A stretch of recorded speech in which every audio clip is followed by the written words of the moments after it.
Em nome do Pai, do Filho e do Espírito Santo. Amém. Doutrina católica, tradição e magistério. Meditação.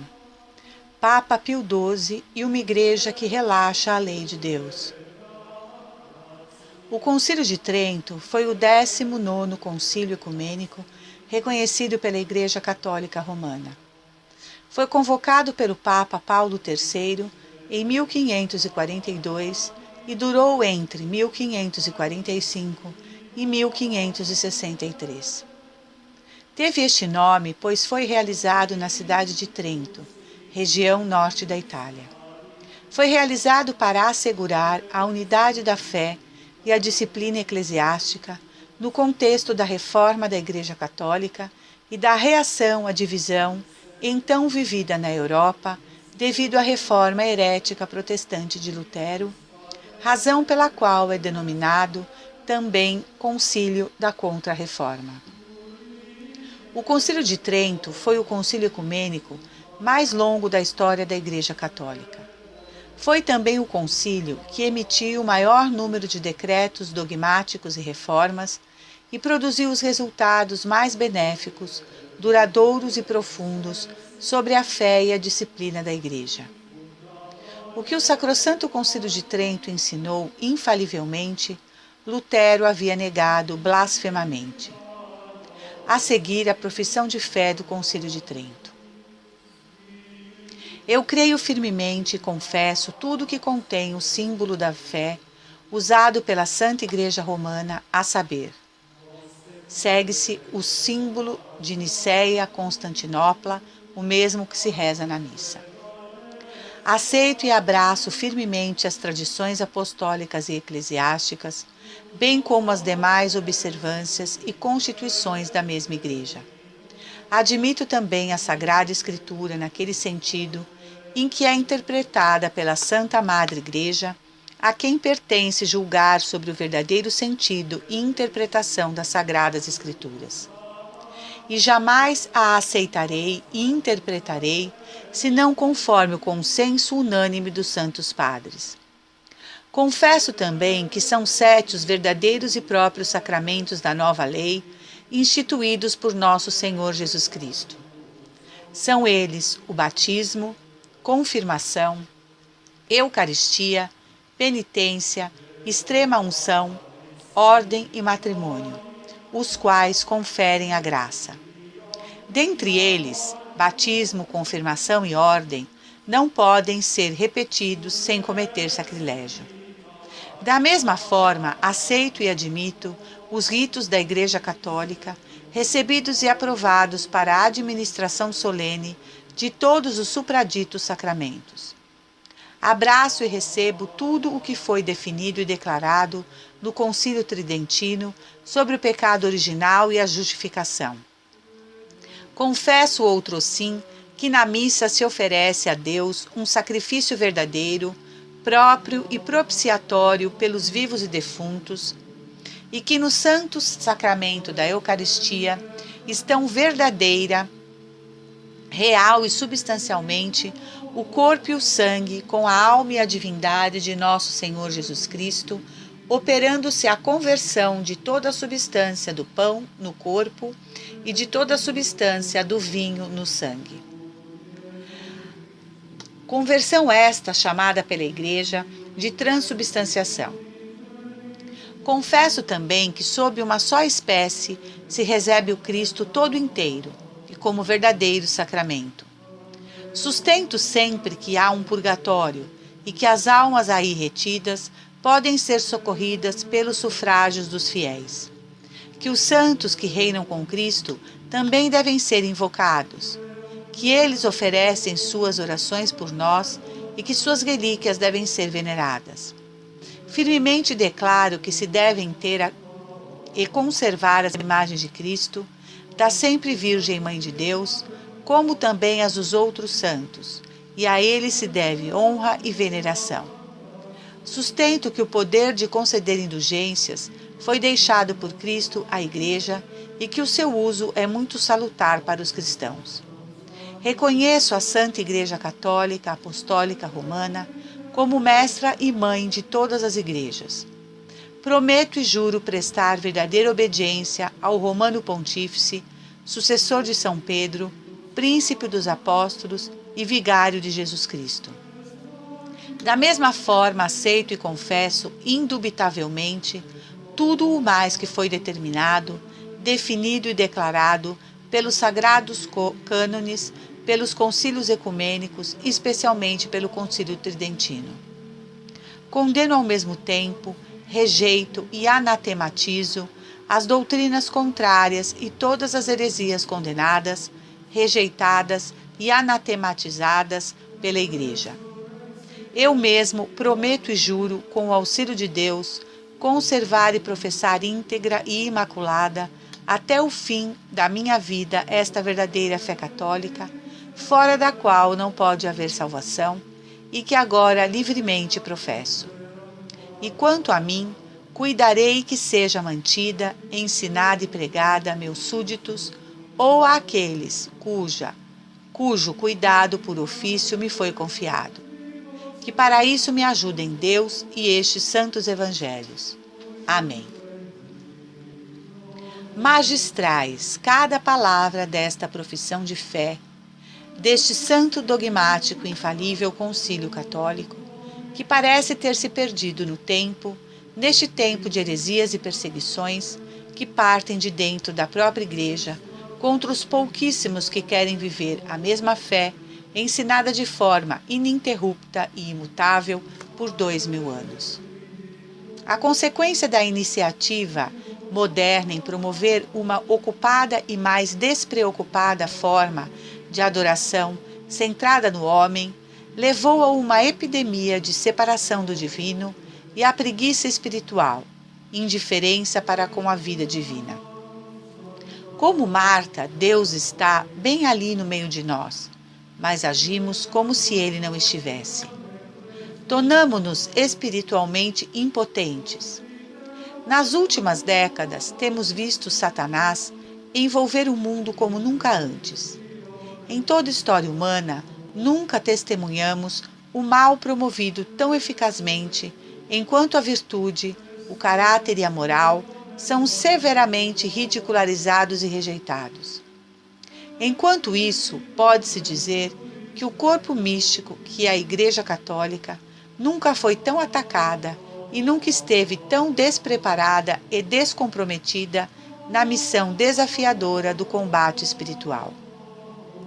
É óbvio que as forças de Satanás são bem treinadas e bem organizadas, enquanto as nossas claramente não são. Nos primórdios, Sir Edmund Burke advertiu: tudo o que é necessário para o triunfo do mal é que os homens bons não façam nada.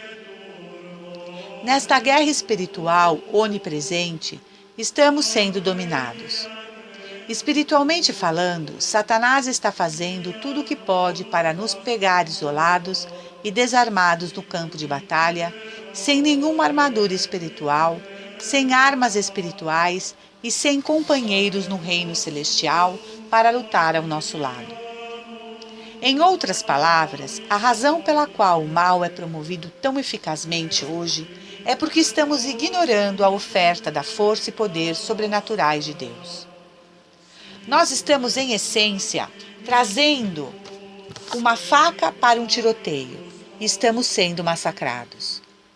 Forças esmagadoras estão contra os que querem se manter fiéis. Os católicos tradicionais só têm o poder de Deus para os apoiar. Os filmes, as nossas famílias, nossos empregos, nossas escolas, a televisão, o governo, todos vão contra o catolicismo tradicional. Assim, aconteça o que acontecer, precisamos permanecer fiéis a Jesus e Maria. Precisamos de Deus e de Maria, porque não podemos travar sozinhos esta batalha contra Satanás e todos os seus asseclas. Cada vez que vamos ao santo sacrifício da missa ou rezamos o Santo Rosário, precisamos nos lembrar que Deus e Maria estão trabalhando poderosamente em nosso nome a cada instante da luta. A morte é a justiça final. Aqui não temos justiça. Depois da morte, a justiça será aplicada a todos aqueles que estão somente para a nova igreja dos últimos 50 anos e jogaram no lixo 20 séculos de ensinamento da igreja. Por isso a importância desta profissão de fé do Concílio de Trento. Nos faz lembrar o que devemos fazer, que caminho devemos seguir, separa a verdade do erro. Na grande e dolorosa confusão que reina atualmente na igreja, a proclamação da doutrina católica exige denunciar os erros que penetram em seu interior, promovidos lamentavelmente por um grande número de pastores, inclusive pelo próprio Papa. A única coisa que desejamos é que nos levem fielmente à luz da tradição bimilenar que mostra o único caminho que deve ser seguido nesta época de trevas, época na qual o culto do homem substitui o culto de Deus, tanto na sociedade como na igreja. A restauração de todas as coisas em Cristo, que queria São Pio X, seguindo São Paulo, Efésios 1:10, não poderá ser alcançada sem o apoio de um Papa que favoreça concretamente o retorno à santa tradição. Rezemos e façamos penitência para que o Papa tenha a força necessária para proclamar integralmente a fé e a moral, porque deste modo acelerará o triunfo do coração imaculado de Maria, pois a função do papado é salvaguardar a fé, guardá-la inviolada, sem jamais dela se desviar, seja ensinando, seja em gênero algum, por palavras ou escritos. Os poderes do inferno não prevalecerão contra a igreja, é certo. Mas o próprio Senhor prediz o obscurecimento da fé, o esfriamento da caridade. A visão do inferno de Fátima faz vacilar o otimismo ingênuo e irresponsável dos que apostam na salvação de todos, mesmo até dos que a recusam e que traem novamente a nosso Senhor. O venerável Papa Pio XII nos adverte com as seguintes e graves palavras: uma igreja que relaxa a lei de Deus, adaptando-a ao gosto dos desejos humanos, em lugar de proclamá-la e defendê-la em voz alta, e que se entrega às cambiantes opiniões de seu tempo, uma igreja separada da base imóvel sobre a que Cristo a fundou, uma igreja que permaneça em silêncio quando deveria falar. É essa a igreja que veneram e amam? Reconheceriam nesta igreja o rosto de sua mãe? Fortes palavras de Pio XII. Hoje em dia, a caridade cristã, para com os modernistas e as heresias, é bem diferente da do Papa São Pio X. Atualmente se persegue os verdadeiros cristãos e se bajula os hereges. O Papa São Pio X condenou tudo o que estamos vendo transpirar em Roma diante de nossos olhos neste momento. Na encíclica Pacem de Dominici Gregis, número 26, de 1907, ele afirma claramente: resta-nos, por fim, veneráveis irmãos, ouvir as teorias dos modernistas acerca do desenvolvimento dos mesmos.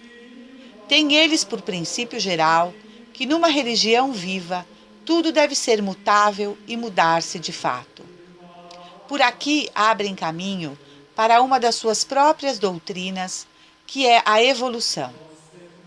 O dogma, pois, a igreja, o culto, os livros sagrados e até mesmo a fé, se não forem coisas mortas, devem sujeitar-se às leis da evolução.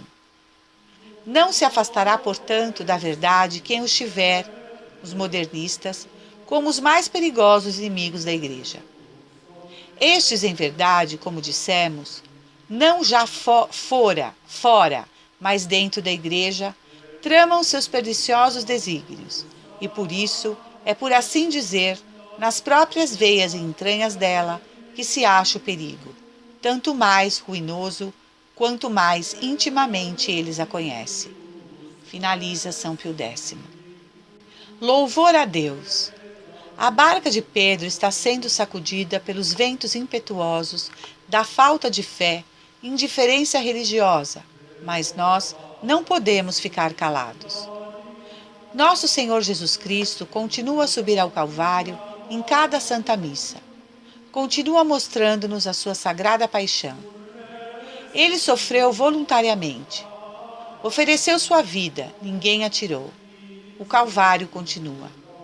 Se olharmos à nossa volta, não é mais do que isso.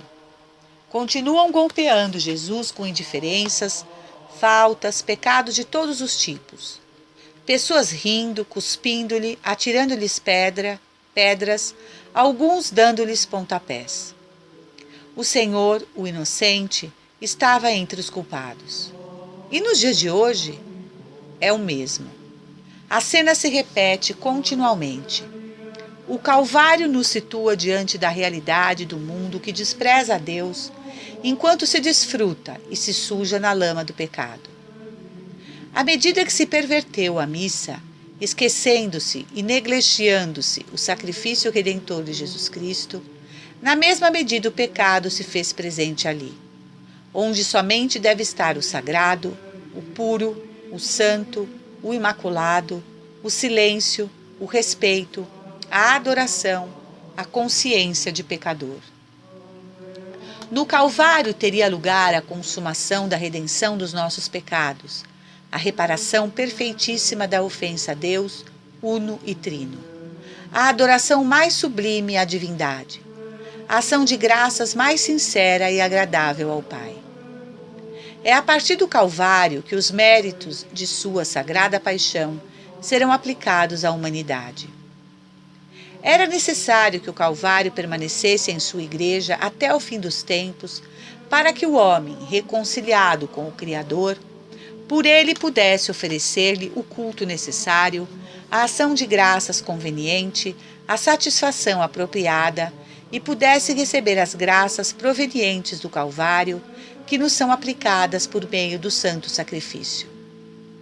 Não querem ver Jesus acender a cruz em cada santo sacrifício. Querem somente uma ceia protestante. Abominam a Santa Missa como sacrifício do Calvário. Mas no sacrifício da missa está tudo. O sacrifício foi sempre combatido desde a heresia luterana, sempre se conspirando contra ele, sem cessar, obstinadamente, perseverantemente. Nosso Senhor segue adiante com sua cruz. O Senhor continua acendendo a cruz em cada Santa Missa, porque onde não está o Calvário, não há absolutamente nada. Apenas uma cerimônia vazia de homem para homem. E nós, católicos, vamos, a exemplo de Judas, trair nosso Senhor? Devemos nos unir a nosso Senhor na cruz, na nossa cruz do dia a dia. Devemos nos unir em favor da verdade. Roguemos à Santíssima Virgem do Rosário que alcance de Deus a coragem, força e perseverança necessárias aos que amam a fé católica e que ainda têm temor a Deus. A hora é agora para preparar uma força de elite de combate, entregar-se a Deus e em seguida permitir que sua graça invada cada aspecto de nossas vidas. Escreveu Thomas de Kempis: a graça é a mestra da verdade, a luz do coração, a consoladora da aflição, a afugentadora da tristeza, a estilhaçadora de medos, a matriz da devoção, a produtora de lágrimas. O que sou eu sem ela, senão um pedaço de madeira seca e um estoque inútil, apto para nada, a não ser para ser lançado fora? Não há tempo a perder. É participar frequentemente do santo sacrifício da missa, rezar o rosário, fazer penitência. Vá para a fila da confissão.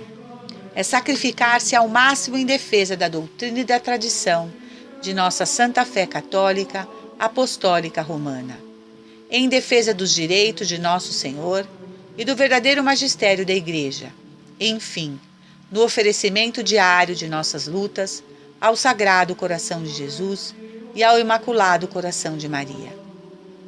Busquemos a porta estreita, o único caminho para o céu. Estamos no limiar do triunfo do Coração Imaculado. Tenhamos sempre em mente que Cristo está no leme e que a vitória já está assegurada. E acreditemos na promessa de nosso Senhor, que disse que o inferno não iria prevalecer. Auxilium Christionorum, ora pro nobis. Louvado seja nosso Senhor Jesus Cristo, salve Maria, viva Cristo Rei. Senhor, dai-nos a fortaleza dos mártires. Em nome do Pai, do Filho e do Espírito Santo. Amém.